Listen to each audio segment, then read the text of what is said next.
கதையினை தொடங்குகின்றோம். அந்த மலையாள மந்திரவாதி இப்படி வாழ்ந்து வருகிறாள். எப்படி? மலையாள சீமையில மலையாள மந்திரவாதி, அவன் பேர் காளி பெரும் புதையன். சரி, புதையர்கள்லாம் ராஜா. ஆமா. அது மட்டுமில்லாமல் மலையாள மந்திரவாதி எப்படி வருகிறார்? எப்படி? அவன் பேய்களுக்கு ராஜனவல்ல, பேய்களுக்கு ராஜனவல்ல, மலையாள மந்திரவாதி சிறப்புடைய வாழ்வாராய்.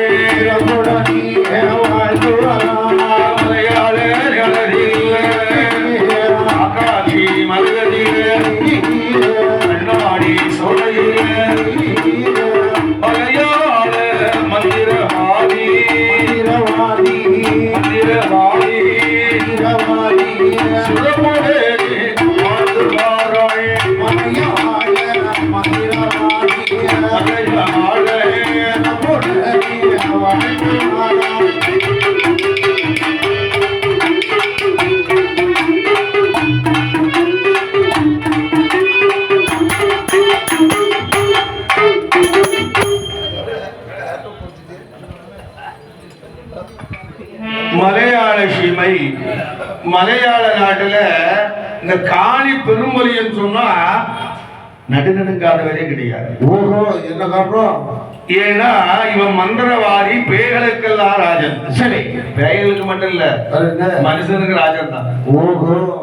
ஏன்னா இவன் நெட்டையனாக்குவான். ஆமா. பணம் இல்லாதவரை பணத்தை உண்டாக்கி கொடுத்துருவான். ஓஹோ. பணம் இருந்தா பறிச்சுட்டு போயிடுவான். கண்டிப்பா இவன் மலையாள மந்திரவாதி. இவருடைய குல தெய்வமாக யார் என்று பார்த்தால் யாரு? தாயாரை இசைக்கு அம்மை மாடனையும் ஏற்றிடுவாள். தாயாரை இசைக்கு அம்மை மாடனையும் குல தெய்வமாய்.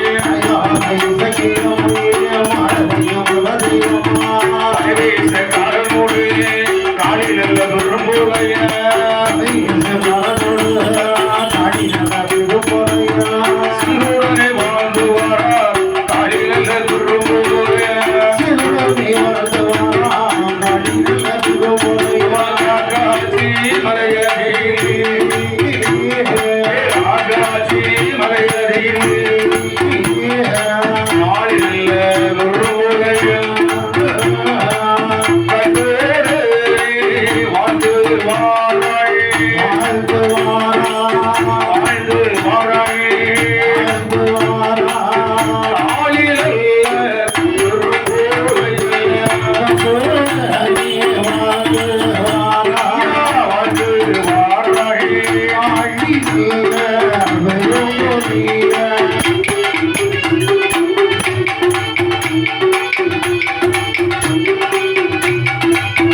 காலில் விரும்புவைய குலதெய்வமாக யாரை வைத்திருக்கிறார்? யாரை?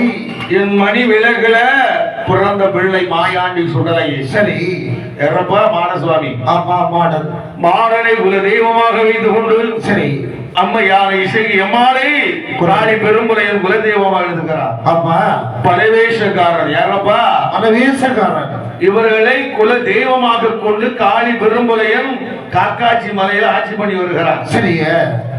அவன் இப்படி ஆட்சி பண்ணி வருகிற நேரத்தில் எப்படி அவன் என்ன நடக்கிறான் பத்தியில என்ன? இந்த காளி பெரும்புலையன் அழகாக ஆட்சி புரிந்து வருகிறார். சரி, புரிந்து வரக்கூடிய முறையை நிர்ணயிக்கிறார். என்ன? வெற்றிலையை தான் எடுத்து அஞ்சேன மையெடுத்தார். வெற்றிலையில் தடையிடுவான் காளி நல்ல பெரும்புலையன். மலையாள மந்திரவாதிய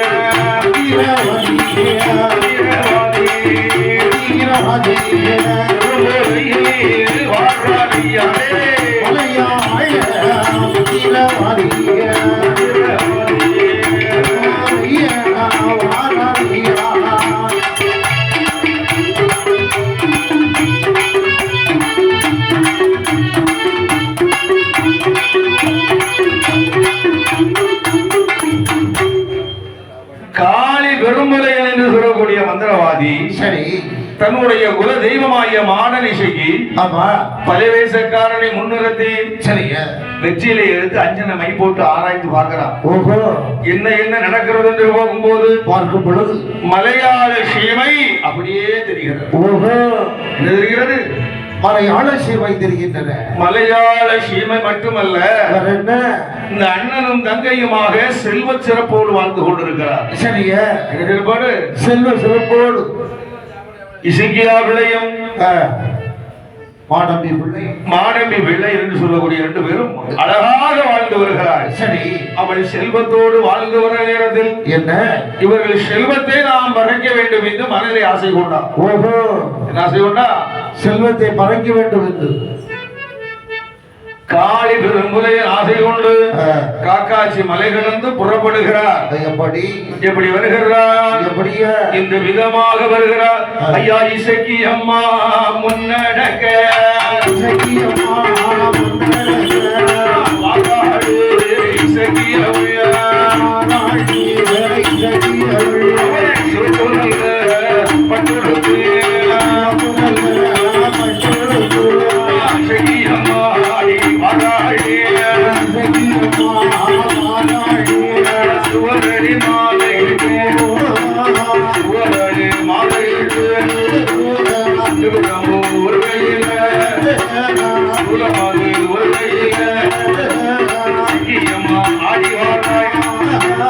மாடனோடு புறப்படுவார். பிள்ளை மாடனோடு பலவேசக்காரனோடு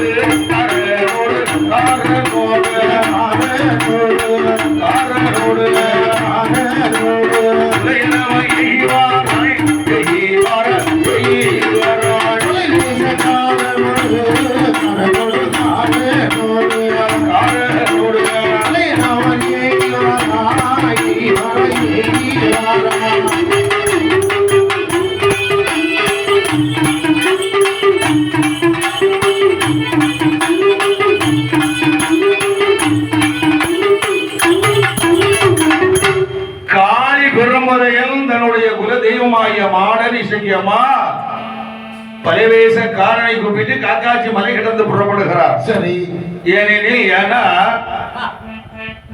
ராமராஜன் கொட்டாரக்கரை மகாராஜாவிடத்துல அரசு வேலை பார்த்து நிறைய பணங்களோடு வாழ்ந்து கொண்டிருக்கிறார். சரி இசைக்கியாவிலையும் ஆமா மாணவி என்று சொல்லக்கூடியவர்களும் பணங்களோடு வாழ்ந்திருக்கிறார். அந்த பணத்தை எல்லாம் நாம் கொள்ளையடித்து விட வேண்டும் என்று புலையன் மனசிலே எண்ணம் கொண்டு அந்த வாழைகளை கூப்பிட்டு புறப்படுகிறார்.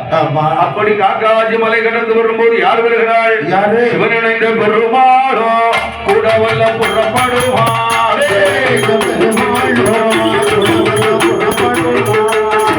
பெருமாளோ கூட வல்ல புறப்படுவார்.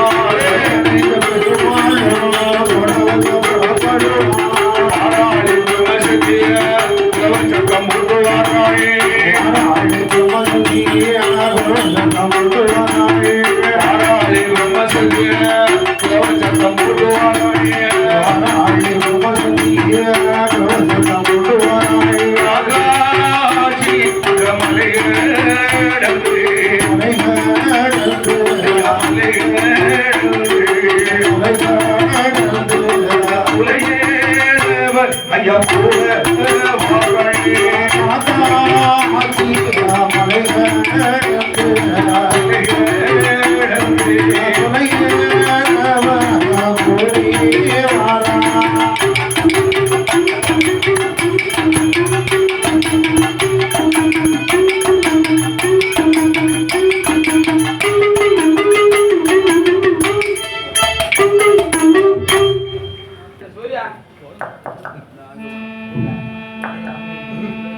நேராக ஆகாசி மலை கடந்து சரி காளி பெருமுலையின் பரிவார தேவதைகள் புலையனுக்கு தேவ மாடன் தான். காக்காட்சி மலையில 21 மாடனையும் கட்டுக்குள்ள வைத்தவன் காளி பெருமுலையில். சரியா அம்மையாரை செய்தியோடும் பலவேசக்காரனோடு புறப்படும் போது சிவனோடு அணைந்த பெருமாள். சரி சிவனடைந்த பெருமாள். சிவனோடு அணைந்தவன் சிவன் அணைந்த பெருமாள். சிவனந்த பெருமாளுடைய கதைய பெரும் கதை. வீட மாத்து. வாங்க வாங்க வாங்க. வீட மாத்து இல்ல மைக்க தான் மாத்து. அம்மா அதான் ஒரு ஆள் வச்சது அதை செட் பண்ணிட்டு நான் அங்க இருந்து இங்க மாதிரி இங்க இருந்து அங்க மாதிரியா வீட மாத்து நானே மைக்க தான் மாத்து. நல்லா இருக்கு நல்லா இருக்கு.